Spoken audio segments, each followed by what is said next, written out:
తమిళ politics మరోసారి రచ్చరాజేశాయి. ముఖ్యంగా నేతలు ప్రత్యర్థులపై వ్యక్తిగత దూషణలకు దిగుతున్నారు. టీవీకే పార్టీ అధినేత నటుడు విజయ్ను ఉద్దేశించి బీజేపీ సీనియర్ నేత నైనార్ నాగేంద్రన్ చేసిన వ్యాఖ్యలు రాష్ట్ర వ్యాప్తంగా పెను ప్రకంపనలు రేపాయి. తమిళనాడు రాజకీయాలు మరోసారి వ్యక్తిగత దూషణలతో వేడెక్కాయి.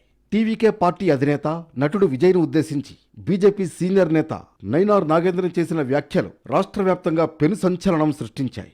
విజయ్కు రాజకీయ అనుభవం లేదని విమర్శిస్తూనే వ్యక్తిగత అంశాలను తెరపైకి తెచ్చారు. విజయ్ ముందుగా తన ఇల్లు వదిలి బయటకు రావాలని, ముఖ్యంగా నటి త్రిషతో ఉన్న రిలేషన్ నుంచి బయటపడితేనే ఆయనకు గ్రౌండ్ లెవెల్లో సమస్యలు అర్థమవుతాయంటూ సంచలన వ్యాఖ్యలు చేశారు. రాష్ట్రాన్ని పాలించడం కన్నా ముందుగా విజయ్ తన కుటుంబ బంధాలను సరిదిద్దుకోవాలని సూచించారు. టీవీకే చీఫ్ విజయ్పై బీజేపీ నాగేంద్రన్ చేసిన ప్రకటనపై డీఎంకే నేతలు ఆగ్రహం వ్యక్తం చేశారు. వ్యక్తిగత జీవితాన్ని ప్రజాక్షేత్రంలో విమర్శించడం అనాగరికమన్నారు. అసలు రాజకీయాలతో సంబంధం లేని మహిళ గౌరవాన్ని కించపరిచే విధంగా మాట్లాడడాన్ని కనిమొళి తప్పుపట్టారు. నాగేంద్రన్ కామెంట్లను బీజేపీలోని మహిళా నేతలు ఖండించకుండా మౌనంగా ఉండడం అన్యాయమన్నారు Kanimozhi.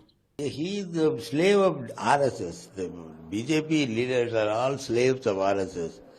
They follow Manodharma. Manodharma never give respect to women. So naturally he will talk only like that. That is why the people of Tamil Nadu are against BJP. They don't want to accept BJP only because the BJP will spoil the unity in the Indian society. Vijay వ్యక్తిగత జీవితాన్ని BJP target చేయడం సరికాదన్నారు కాంగ్రెస్ నేతలు. అసలు నటి త్రిష పేరు ఎందుకు ప్రస్తావిస్తున్నారని ప్రశ్నించారు.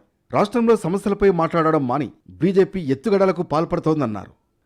గతంలో విజయ్ కేవలం క్షేత్రస్థాయిలో తిరగాలి అని మాత్రమే విమర్శించిన నాగేంద్రన్ ఇప్పుడు నేరుగా త్రిష పేరును ప్రస్తావించడం రాజకీయ వర్గాల్లో చర్చనీయాంశమైంది.